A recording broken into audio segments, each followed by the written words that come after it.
una maestría van alumnos que ya trabajan y trabajan en distintos sectores, pero eso es formidable porque yo estoy conectando con mis alumnos en esa opinión crítica y me retan porque un profesor que enseña aprende 2 veces más, y es cierto.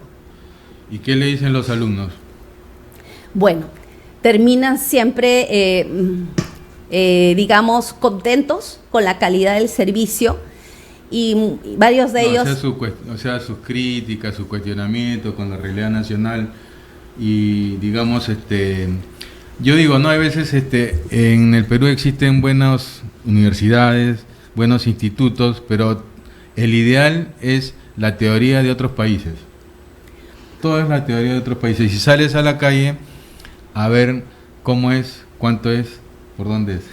No, y no necesariamente, y es que ahí está el expertise profesional del profesor, del catedrático para aterrizar los cursos. Si bien es cierto, las finanzas corporativas, así como el marketing, provienen de los Estados Unidos, pero ahí está el profesionalismo del profesor para adecuarlo, porque las empresas en Perú van a ser tal cual una empresa de Estados Unidos que tiene ingresos y que tiene gastos y que tiene un objetivo que es tener ganancia o rentabilidad.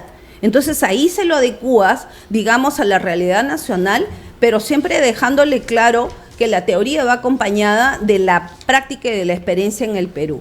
Ahí viene la pregunta de la burocracia, pues, ¿no? Y el tema de la corrupción.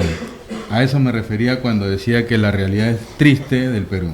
Bueno, yo lo primero que les digo a mis alumnos, como yo enseño finanzas corporativas, por ejemplo, en la contabilidad, hay 2 términos muy específicos, la elusión y la evasión tributaria. Lo primero que les digo, ¿no? Cuando analizamos la contabilidad como parte de las finanzas. En la elusión no está prohibido de repente que obvies algunas declaraciones. En la evasión sí, eso sí está prohibido, ¿no? Y eso es penado. Pero entonces entramos en el dilema ético de la elusión, donde no te lo prohíben, pero tú sabes que no debes hacerlo. Y entonces ahí está el profesional, ahí está el gerente o el futuro empresario que se forme también desde los docentes con la ética para tomar las mejores decisiones, porque si la persona de por sí no interioriza que desde uno mismo tiene que romper con la cadena de la corrupción, como cuando queríamos darle un pequeño aporte a la policía si nos pasábamos una infracción de tránsito. Entonces, si desde ya no rompemos con ese esquema, entonces no vamos a salir de la corrupción. En esto de la corrupción, todos juntos los peruanos tenemos que caminar unidos para desterrarla. Hablemos un poquito sobre el plan general de Rafael López Aliaga y versus la realidad nacional, ¿no? En el tema de seguridad, pobreza. La pobreza rodea 40%, más un 20% que vive el día a día y es débil en temas estructurales de pobreza, ¿no? Porque es sobrevivencia. Sí, definitivamente. Es más, el lema de campaña de Rafael López Aliaga presidencial es: los pobres son primero.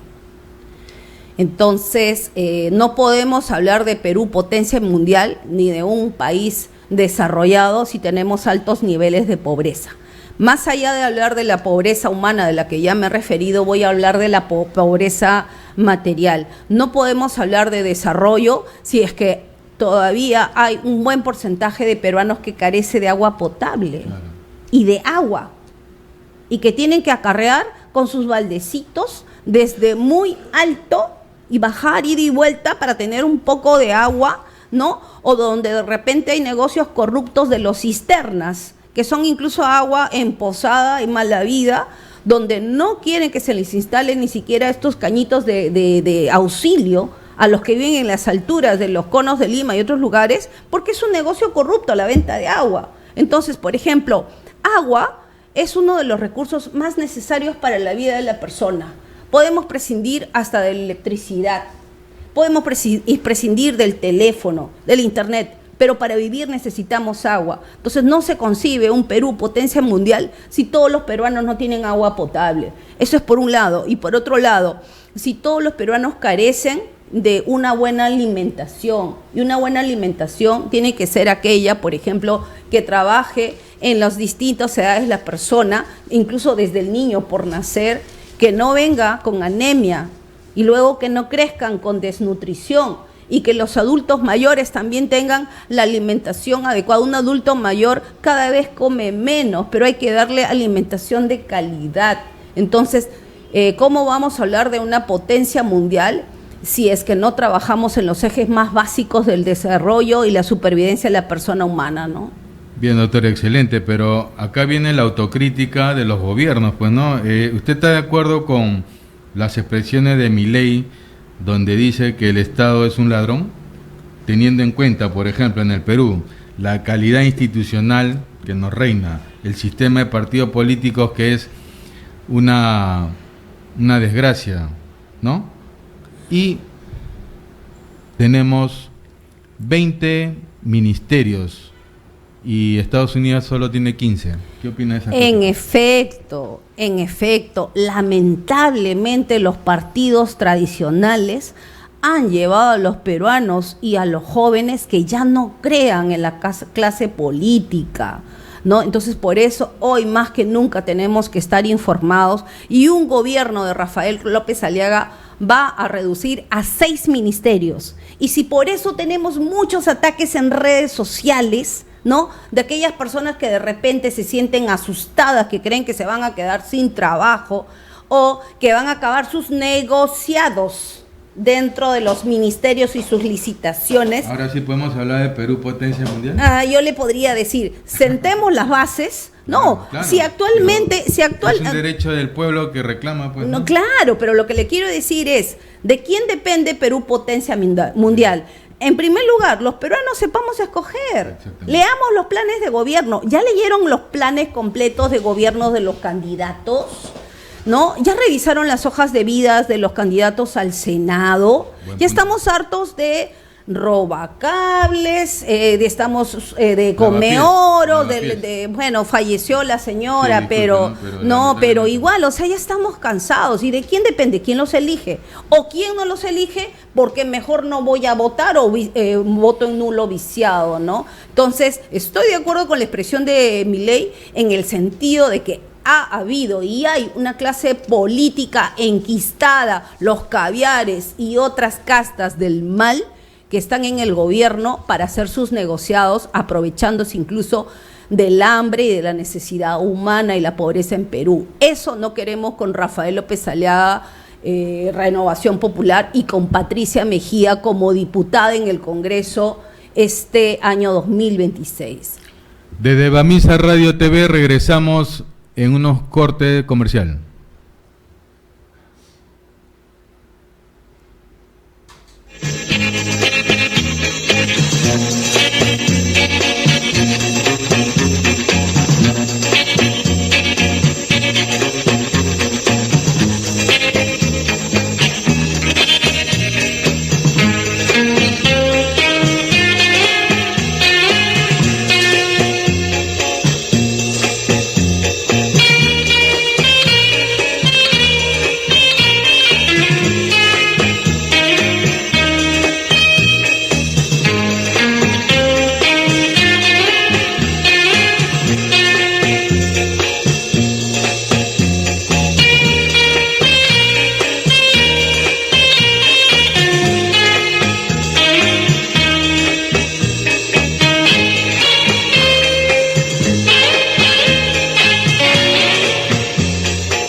estaba en 3.35, 3.37, en 2 días ha trepado. Regresando al programa Perú Potencia Mundial con la candidata Patricia Mejía Hidalgo, que nos va a hablar ahora sobre política, análisis geopolítico del Perú. Sí, bueno, en estos momentos Perú está atravesando por una situación, podríamos llamar, de crisis en términos del gas. Hemos visto que ha habido un problema en Camisea, en Cusco, que ha originado que se tenga que restringir de una manera un poco drástica digamos, las reservas de gas que llegaban a todo el Perú, abastecer lo que son transporte, abastecer a lo que son las viviendas y abastecer lo que son las industrias. Se ha anunciado que más o menos tomaría reparar el ducto que ha sufrido averías y una deflagración alrededor de 15 días, mientras que por el momento se va a racionalizar para lo que es los taxistas, que se va a priorizar lo que es el consumo doméstico, pero veamos el caso, no es que toda la población del Perú se desplace en un taxi. Un taxi significa el transporte para las mercaderías y los productos del pequeño comerciante. Entonces ese pequeño comerciante va a tener que trasladar esa alza del costo al consumidor final. Si a eso le agregamos que puede impactarse lo que es la electricidad y el suministro para las industrias dan fuentes de trabajo en el Perú. ¿De qué estamos hablando? Si a eso le agregamos también el problema de Medio Oriente que se ha recrudecido en esos últimos días y que está generando además el alza de petróleo, entonces en Perú ya tenemos 3 ejes importantes que estarían detonando alertas de una inflación, digamos, no esperada por el alza de los precios. El gas, el petróleo y en consecuencia el tipo de cambio. El dólar ha trepado de 3.35, 3.36 a 3.42 en 2 días. ¿Eso qué significa? Que va a encarecer los productos y los servicios que son definitivamente de carácter importado. No podemos negar que no lo tenemos. Por ejemplo, todo lo que es en tecnología, incluso la fibra óptica, no es de Perú, es importada. Entonces, acá yo le pido realmente, o yo espero que el doctor Julio Velarde se siga manteniendo fuerte en su timón,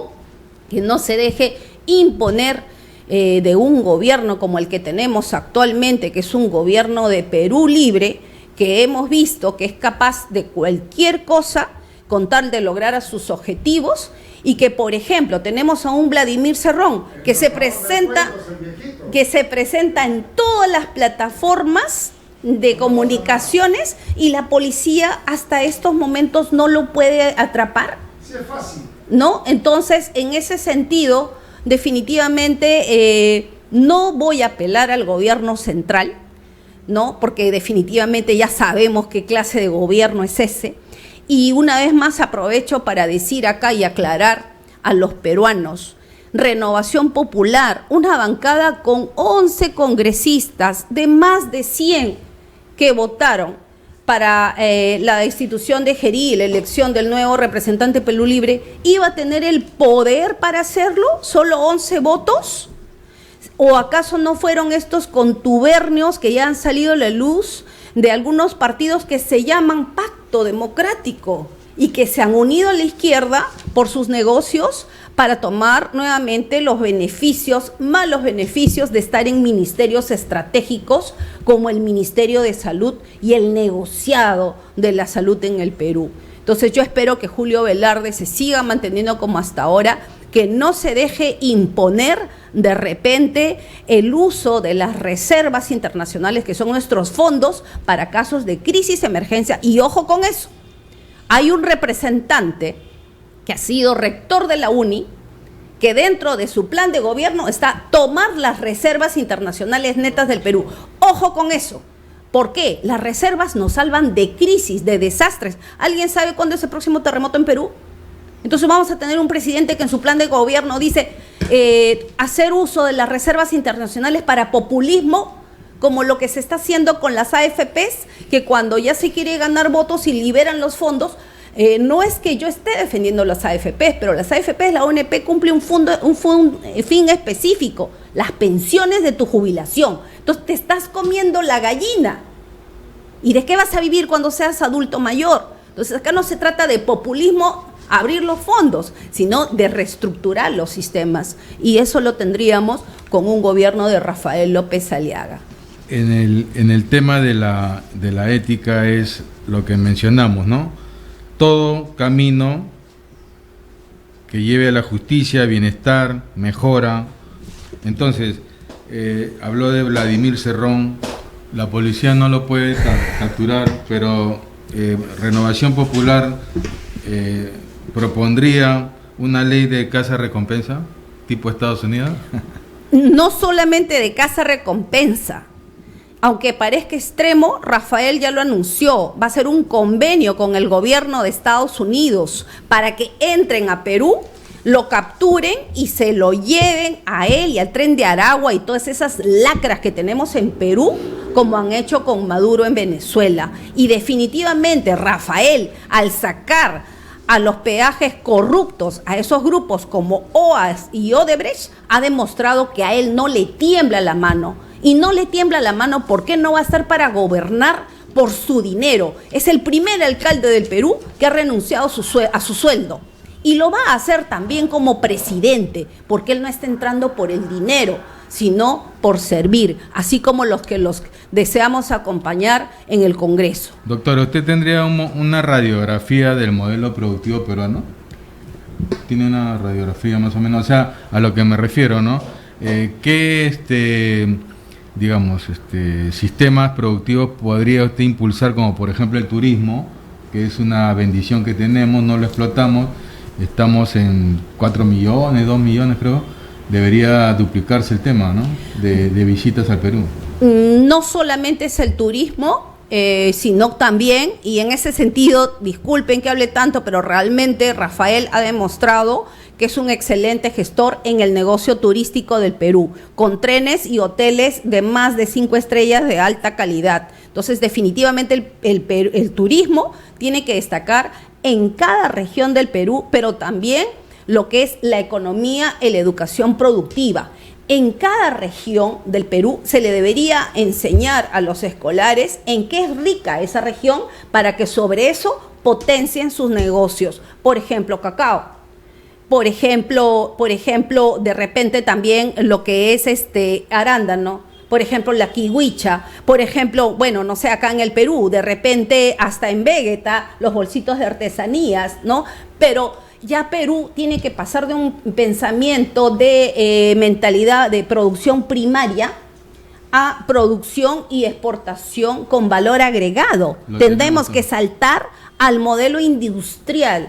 Ese dicho que dice que Perú es un rico sentado en un banco de oro, o es un pobre sentado en un banco de oro. Es cierto, pero acá tenemos que cambiar la mentalidad. Desde mi opinión, ¿dónde vamos a cambiar la mentalidad? En los colegios, desde la inicial. Por eso Patricia Mejía considera que la educación es el motor del desarrollo. El tema fundamental también en estos problemas del Perú es el tema de responsabilidad política, que es un saludo a la bandera. Por ejemplo, el tema del gas, ahora se supone que habría un plan de contingencia que muchos ya están criticando. No existe, ¿verdad? ¿Plan de contingencia qué sentido? Con respecto a un evento como una reserva, digamos, estratégica adicional, para que la continuidad del servicio del gas no se restrinja. Lo que pasa es que somos cortoplacistas, discúlpeme, somos cortoplacistas, somos apagaincendios. ¿Dónde ha quedado las plantas de oxígeno que deberíamos tener de la mano de los centros de atención de salud? ¿Acaso sabemos que no pueda venir una nueva pandemia? ¿No? Entonces somos apagoincendio, tenemos ese tipo de gobiernos que no tienen una visión estratégica de largo plazo. Entonces, si trabajamos en ese sentido, identificando los frentes importantes para el Perú en estos momentos, seguridad, en primer lugar, ¿cómo es posible que los emprendedores demolientes de periódicos, los canillitas, también estén siendo extorsionados? Ya esto se trasladó de Trujillo a todo el Perú. Ni qué decir los de mototaxis incluso. Entonces, ¿a qué desgracia hemos llegado? Seguridad, salud y una salud integral. Nuevamente, un adulto mayor, una persona no puede estar esperando 4 meses para una cita médica, por favor. Una cita de paracetamol. Y para un paracetamol vencido. ¿Por qué? Porque es el negocio corrupto de las medicinas, ¿no? Y luego también, obviamente, educación, pero una educación de calidad que va a involucrar diferentes frentes, acompañado de tecnología, internet satelital para la investigación de los escolares, con capacitar mejor a los docentes, pero fijarles metas y resultados en su paso de ascenso salarial y docente. Muy bien, quieres ascender, pero muy bien, capacítate y actualízate cada año. Otro tema importante, la anemia. El 40% de los niños de Perú está con anemia y, por ejemplo, en los colegios privados, para empezar, en buena parte de ellos le exigen a los papás un examen médico integral, hemoglobina, vista, odontología, pie plano, ¿no? ¿Y por qué eso no lo tenemos en los colegios públicos, que son el 75% de los escolares de todo el Perú? Tenemos 8 millones de escolares y 6 millones están en la escuela pública, 2 millones están en la escuela rural. ¿Será casualidad que además educación, que tiene el mayor presupuesto de la República del Perú, 17.000 millones de soles, el primer lugar por años, no mejora? ¿Será casualidad? ¿Será casualidad que los programas sociales realmente no han contribuido a disminuir la anemia en los niños? ¿Es casualidad o se quiere mantener al mayor porcentaje de peruanos no pensantes, no opinantes? Tenga gente ignorante y la dominarás, la controlarás. Entonces, ese es el mal uso del poder que no queremos tener con un gobierno de Rafael López Aliaga, que vamos al gobierno con una mentalidad privada de resultados, ¿no? Gestión por resultados, donde no vamos a ganar dinero, pero vamos a ganar realmente un beneficio social. Entonces, la mentalidad privada aplicada al sector público y a los gobiernos, ese es el tipo de autoridades que necesita Perú. Veo que tiene bastante iniciativa en los temas de eficiencia. Un pequeño balance de la municipalidad, de cómo estuvo y cómo está ahora. Bueno, yo en ese sentido sí me voy a excusar, porque tengo que ser cumplidora de las leyes. Entonces yo estoy de licencia, ya lo dije, como regidora, entonces en esta oportunidad me permito obviar este tema, porque no quiero infringir ninguna ley electoral. Bueno, entonces... háblenos sobre su propuesta de llegar al Congreso de la República, por favor, doctora Mejía. Sí, nosotros estamos en la lista de candidatos a diputados de Renovación Popular para apoyar con la legislación todo el plan de gobierno de Rafael, porque dejemos claro, un diputado va a legislar y a fiscalizar. Los senadores van a revisar los proyectos de ley de los diputados. Entonces, como diputada, yo lo que haría, bueno, definitivamente refrendar los proyectos legislativos de mis otros colegas, pero en lo que a mí respecta, yo deseo trabajar 3 frentes que considero súper importantes. La educación, desde la educación escolar hasta la educación técnica y superior. La alimentación, que va de la mano para mí con la educación. Y también lo que es la salud, que definitivamente también va para mí de la mano con la educación, donde la salud no solamente me estoy refiriendo a anemia, me estoy refiriendo también a la salud mental. Los colegios públicos necesitan de psicólogos, necesitan de neurólogos. Vemos después de la pandemia, no es casualidad, y porque yo recorro colegios públicos de todo el Perú, porque también tengo una iniciativa que se llama Cuéntame un Cuento Perú, que la llevé a cabo, la materialicé, cuando en el 2017 el sindicalista Pedro Castillo, que su sueldo más estaba para ser sindicalista que para ser docente, llevó al magisterio, a la educación escolar pública 5 meses de huelga. Y en aquel entonces la huelga más larga, pero como la memoria es corta, pues lícita del peruano, lo escogieron como presidente porque se victimizó. Y entonces, lo que yo deseo hacer, y he visto incluso que después de la pandemia tenemos más escolares con déficit de atención y concentración, con autismo y otros temas que incluso son de carácter neurológico, y además del tema psicológico que viene también de la familia. Entonces debemos dotar a los colegios públicos de estos profesionales que o sí los tienen los colegios privados, o los padres se ven en la obligación de acudir a ese tipo de medios de salud, porque tenemos que trabajar incluso la psicología y la salud mental y emocional hasta en la familia, ¿no? Y donde definitivamente el docente ahí se convierte como en un tutor de verdad, en una guía, que es el primero que debería dar una alerta de que algo está pasando con uno de sus alumnos en distintos frentes, ¿no? Tanto de repente físico, como emocional, como neurológico, ¿no? Entonces, esas son mis 3 principales propuestas: la educación, la alimentación escolar, con sus padres que sean los que administran los comedores escolares, y qué mejor que los padres de familia, porque así ellos van a ver de repente que esas conservas de pescado no tengan gusanos, que no sea carne de caballo, y lo van a cocinar con amor para sus hijos escolares. Tienen que ir a Indecopy. Bueno, no, se va a reformular la eficiencia y la ineficiencia de aquellos que realmente no deben estar, se irán. Y que no tengan temor los trabajadores de los ministerios públicos, porque en la empresa privada incluso te dan incentivos para que te retires, y uno ya está con ese chip que no se van a quedar con uno eternamente y que tiene que reinventarse.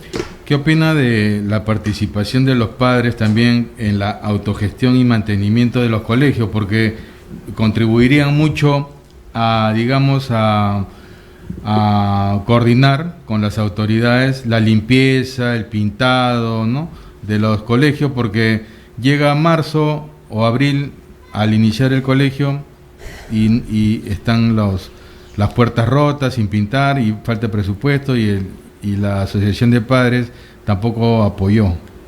Esa es la paradójica de la mala administración estatal y de la corrupción.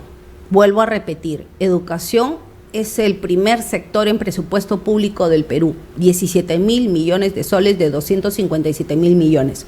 Entonces, no es por falta de dinero, es por falta de una buena administración. Y acá, ojo con esto, vamos a otro frente importante. El director de colegio, en vez de estarse dedicando a monitorear y supervisar a sus docentes, tiene que estar viendo con personal administrativo, como el de limpieza, por ejemplo, el de mantenimiento, los oficinistas, que están en un régimen laboral de estables, ¿no?, y que, por ejemplo, tienen que enfrentar entonces ese director temas administrativos, como que de repente toman vacaciones cuando ya inició el año escolar, y otros más. Entonces ahí, por ejemplo, podría entrar un service a encargarse del tema administrativo, y el director se dedica a lo que es el tema pedagógico y dirigir el tema pedagógico, y donde obviamente sí, de los padres ya existe, le llaman faena. En algunas escuelas públicas lo hacen como un voluntariado de los propios padres,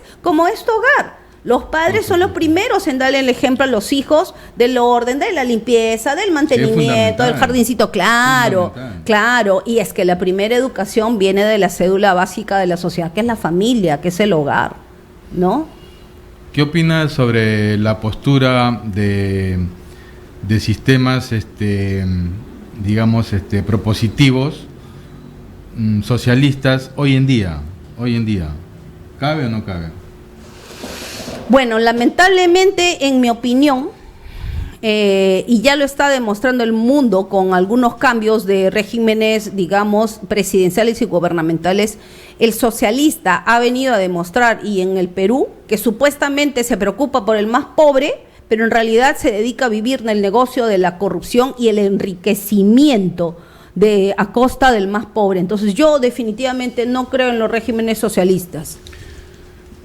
¿Qué opinas sobre el Perú como perla del Pacífico y la pugna entre, imagínense, ¿no?, dos potencias mundiales, China y Estados Unidos? Bueno, definitivamente tenemos son dos de nuestros principales socios comerciales, no podemos negarlo. Y una buena parte de las reservas internacionales netas del Perú son las exportaciones, ¿no? Pero lo que sí, definitivamente, Perú siempre tiene que cuidar su soberanía y el cumplimiento de sus leyes, tanto dentro del mar del Perú como también a nivel de su territorio y también de los aires que nos corresponden. Doctora, ¿alguna acotación más sobre sus propuestas para el Congreso? Yo quisiera más bien, si me permiten, aprovechar estos breves momentos para enseñar a votar. Ya, correcto. Sí, no sé si se está viendo, pero 12 de abril vamos a tener una cédula de votación con 5 columnas. Esta cartilla es de la OMPE, ¿sí? Entonces vamos a tener una cédula de votación con 5 columnas. Párela, dice.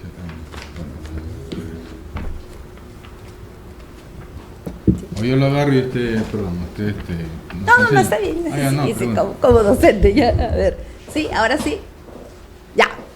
Entonces, les estaba mencionando que este 12 de abril vamos a tener una cédula votación con 5 columnas. Por supuesto que va a ser más larga que esta, ¿sí? Va a ser más larga porque estamos hablando de más de 35 partidos políticos y agrupaciones políticas, alrededor de 36, ¿no? Pero bueno, en estas 5 columnas vamos a tener la primera de lo que es presidente y vicepresidente, la segunda vamos a tener Senado a nivel nacional, la tercera vamos a tener también Senado, pero al nivel de regiones, la cuarta vamos a tener diputados a nivel de la región y la quinta vamos a tener de los congresistas para el Parlamento andino, el bloque de la comunidad andina. Lo que tiene que hacer el elector es identificar el símbolo de su agrupación política por el cual él desea votar, de su representante para el gobierno. En el caso de Renovación Popular es la letra R, color turquesa, de Renovación Popular, pero el que quiera recordar también de Rafael López Aliaga,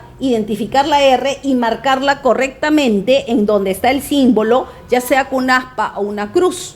Ese es en la primera columna. A partir de ahí, si el elector quiere que ese candidato presidencial vaya acompañado de una mayoría suya en el Congreso, debería marcar en las otras 4 columnas restantes también el símbolo de la agrupación o partido político. Y tenemos a partir de Senado las cuadrículas de voto preferencial.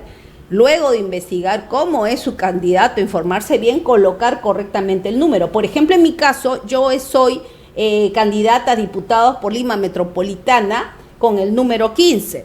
Entonces, en uno de los 2 cuadrados tendrías que escribir en uno, dentro de ese cuadrado, el 15. No deberías escribir 1 y 5, ¿no? Por ejemplo, esos temas tiene que tener presente en el elector. En diputados vamos a tener la opción para 2 candidatos. En uno escribes un número y otro. Me preguntaban otros también si podías ver voto cruzado. Y sí, en efecto puede haber voto cruzado, pero no en la misma columna. ¿Qué significa esto? Por ejemplo, en diputados tenemos 2 cuadrículas. Entonces alguien podría decir, Patricia, yo deseo votar por ti, número 15, Renovación Popular, pero también deseo votar, no sé, pues, por el APRA, ¿no? Entonces, por el número 1, Carla García. Ya, ok. Entonces, marco aquí y marco el símbolo de APRA. Así no es, ya lo anulaste. Lo que sí puedes hacer voto cruzado es entre columnas. Por ejemplo, presidencia, Renovación Popular, ¿no? Y diputados, de repente, otro partido, ¿no? Cualquier otro que tú decidas votar. Eso sí se puede, pero no dentro de la misma columna. Dentro de la misma columna no debe haber voto cruzado. Hay que hacer dos votos o uno. Dentro de la misma columna. Sí, realmente también es indistinto, puedes tener 2 candidatos para voto preferencial, pero por lo general en Renovación Popular siempre mencionamos a los número 1 de la lista, porque esos números 1 de la lista Por algo, nuestro presidente les ha dado el número 1, tienen una mayor significancia para ese tipo de cámara en el Congreso, ¿no? Entonces se podría marcar todos los números 1 en el caso de Renovación Popular, y en la segunda cuadrícula el voto de tu otro candidato a Senado, a diputados, en el caso de Patricia Mejía, el número 15, por ejemplo. Esa es la forma de votar. Bien, doctora, gracias por esta información que está bien un poquito complejo, pero hay que ir enseñando ya a nuestros compatriotas cómo votar para que los votos sean válidos y efectivos. Y les damos ya un minuto para que se manifieste con sus votantes. ¿Por qué deberíamos votar por la doctora Mejía?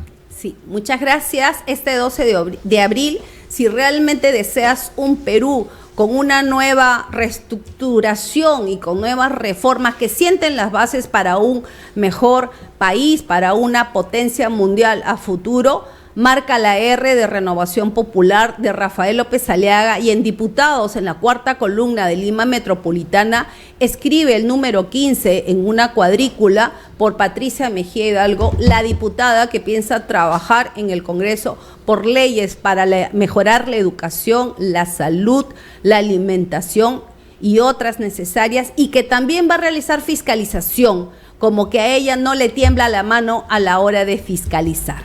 Gracias. Bien, ha sido todo por el día de hoy en Bamisa Radio TV y desde su programa Perú Potencia Mundial. El día de mañana también tenemos un invitado, el señor David García, que postula como diputado. Gracias, hasta mañana. Gracias.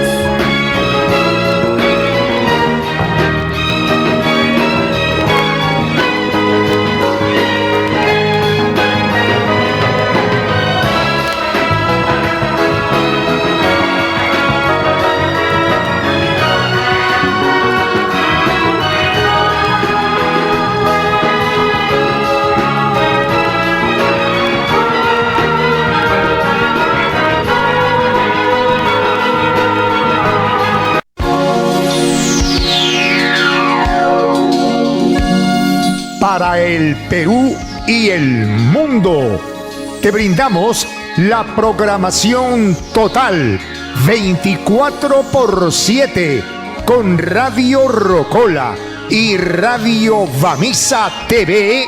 ¿Para qué más?